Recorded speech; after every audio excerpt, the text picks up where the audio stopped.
মা বাবার দোয়া ছাড়া সংসার টেকে?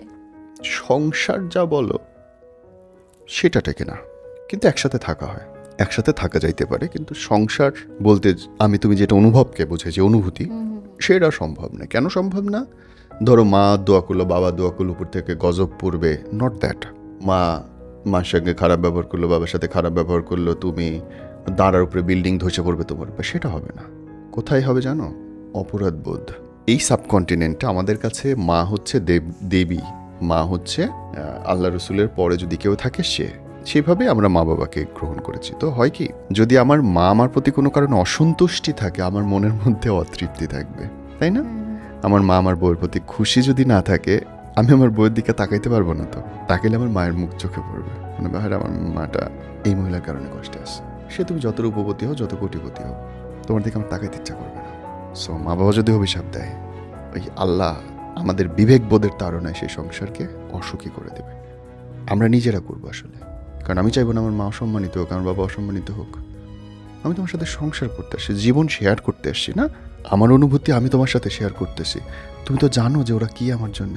এইটুকু যদি না জানো তাহলে তো আর হইল না। তোমার মা বাবা আমার কাছে সমান, তার আমারটাও তোমার কাছে সমান হইতে হবে। তো সেটাই তো হওয়া উচিত। হ্যাঁ, তো যখন আমিও যদি তোমার মা বাপকে অপমান করি, শালা বইলা গালি দিই, উঠতে বসতে সারাক্ষণ বাজে কথা বলি তোমার মা বাপকে নিয়ে, বউয়ের মা বাপকে নিয়ে, সহ্য করবে?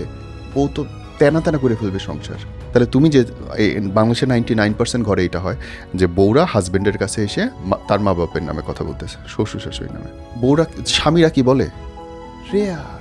তাহলে তুমি যে কাম করতেছো সেই কাম যদি আমি করি, কি ঘটনা ঘটবে? তুমি তো সেটার মধ্যে নিচ্ছ না ভাই। আমি তো মানবো না, আমি কখনোই মানবো না। কিন্তু তুমি সেটা করতেছো, মেয়েরা সেটা করতেছে। করে করে অনেক না, ধর 99% মেয়েরাই করে। তার হাজবেন্ডের কাছে গিয়ে মা বাপের নিন্দে করতেছে। ওই যে জবান, তুমি কথাটা না বললে তোমার কিচ্ছু হইতো না, কিন্তু তুমি যেই মুহূর্তে বললা সেই মুহূর্তে তোমার হাজবেন্ডের সব কিছু ধ্বংস হয়ে গেল ভিতরে। সে কিছু বলবে না বা তোমাকে সান্ত্বনা দেবে, কিন্তু তার ভেতরটা শেষ হয়ে গেল এবং তোমার মুখ হয়ে গেল তখন একটা বিশ্রী জিনিস দেখতে। যতবার তোমার দিক তাকাবে, তোমার তার মায়ের সেই কান্নার স্মৃতির কথা মনে করো। হইতে পারে তার মা খারাপ, হইতে পারে তার মা কুটনা, যাই হোক, তার কাছে তার মা পবিত্র, তার কাছে তার মা একমাত্র। দরকার কি ভাই? দেখো কেন কেন অভিশাপটা দিবে, কয়টা কারণ আছে। দেখো, নাম্বার 1 হচ্ছে, হয়তো মা চাইবে তার অন্য ছেলেরা এই ছেলের উপরে এসে একটু খাক, একটু দেখুক, ও একটু বড় হয়েছে, অন্য ছোট ভাইদেরকে দেখুক। মা তো এটাই চাইবে। মা হয়তো চাইবে যে তুই ঢাকায় বাড়ি গাড়ি করতেছিস, গ্রামে আমাদের জন্য এটা কর। চাইতেই পারে, সন্তানের প্রতি তার অধিকার আছে। আরে ভাই, তুই শুক্র 2 দিন আসলি, তার আগে 24 বছর দেখছে না এই মা?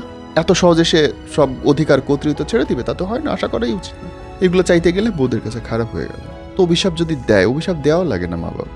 মা একটু মন খারাপ করে তাকাইলে ওই ছেলে বুঝে কোত্থেকে কি ঘটে গেল, তার আকাশে বিদ্যুৎ চমকাইতে থাকে। বোন, উচিত না, এতটা হিংস্র হওয়া উচিত না যে স্বামী তার বউয়ের দিকে তাকাইলে মায়ের কষ্ট ভরা মুখ দেখবে। এত হিংস্র হওয়া উচিত না, এবং এটি ইচ্ছাকৃত, শুধুমাত্র নিজেকে নিয়ন্ত্রণ না করতে পারার ফল। That's it.